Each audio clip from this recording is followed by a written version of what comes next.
ಧರ್ಮಸ್ಥಳ ವಿಷಯಕ್ಕೆ ಸಂಬಂಧಿಸಿದಂತೆ ರಾಜ್ಯ ಸರ್ಕಾರ SIT ನೇಮಕ ಮಾಡಿದೆ. ಅದನ್ನು ನಾವು ಸ್ವಾಗತಿಸ್ತೀವಿ. ತನಿಖೆ ಪ್ರಾಮಾಣಿಕವಾಗಿ ಪಾರದರ್ಶಕವಾಗಿ ನಡೆಯಲಿ. ತಪ್ಪು ಯಾರೇ ಮಾಡಿದ್ರು ತಪ್ಪಿಗೆ ಶಿಕ್ಷೆ ಆಗಲಿ. ಅದನ್ನು ಯಾರು ನಾವು ತನಿಖೆಯಲ್ಲಿ ಮಧ್ಯಪ್ರವೇಶ ಮಾಡಲ್ಲ.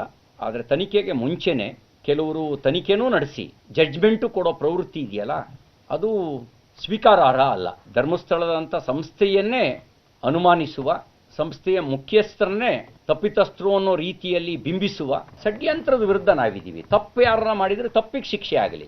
ಧರ್ಮಸ್ಥಳ ವಿಷಯಕ್ಕೆ ಸಂಬಂಧಿಸಿದಂತೆ ರಾಜ್ಯ ಸರ್ಕಾರ SIT ನೇಮಕ ಮಾಡಿದೆ. ಅದನ್ನು ನಾವು ಸ್ವಾಗತಿಸ್ತೀವಿ. ತನಿಖೆ ಪ್ರಾಮಾಣಿಕವಾಗಿ ಪಾರದರ್ಶಕವಾಗಿ ನಡೆಯಲಿ. ತಪ್ಪು ಯಾರೇ ಮಾಡಿದ್ರು ತಪ್ಪಿಗೆ ಶಿಕ್ಷೆ ಆಗಲಿ. ಅದನ್ನು ಯಾರು ನಾವು ತನಿಖೆಯಲ್ಲಿ ಮಧ್ಯಪ್ರವೇಶ ಮಾಡಲ್ಲ. ಆದರೆ ತನಿಖೆಗೆ ಮುಂಚೆನೇ ಕೆಲವರು ತನಿಖೆನೂ ನಡೆಸಿ ಜಡ್ಜ್ಮೆಂಟು ಕೊಡೋ ಪ್ರವೃತ್ತಿ ಇದೆಯಲ್ಲ, ಅದು ಸ್ವೀಕಾರಾರ್ಹ ಅಲ್ಲ. ಧರ್ಮಸ್ಥಳದಂಥ ಸಂಸ್ಥೆಯನ್ನೇ ಅನುಮಾನಿಸುವ, ಸಂಸ್ಥೆಯ ಮುಖ್ಯಸ್ಥರನ್ನೇ ತಪ್ಪಿತಸ್ಥರು ಅನ್ನೋ ರೀತಿಯಲ್ಲಿ ಬಿಂಬಿಸುವ ಷಡ್ಯಂತ್ರದ ವಿರುದ್ಧ ನಾವಿದ್ದೀವಿ. ತಪ್ಪು ಯಾರನ್ನ ಮಾಡಿದ್ರೆ ತಪ್ಪಿಗೆ ಶಿಕ್ಷೆ ಆಗಲಿ. ಈ ರೀತಿಯ ಇನ್ನಷ್ಟು ವಿಡಿಯೋಗಳು ನಿಮಗೆ ಸಿಗಬೇಕೇ?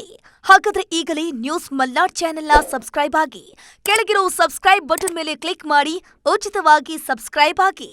ನಿಮ್ಮ ಒಂದೊಂದು ಸಬ್ಸ್ಕ್ರೈಬ್ ಕೂಡ ನಮಗೆ ಬೆಂಬಲ, ಸ್ಫೂರ್ತಿ.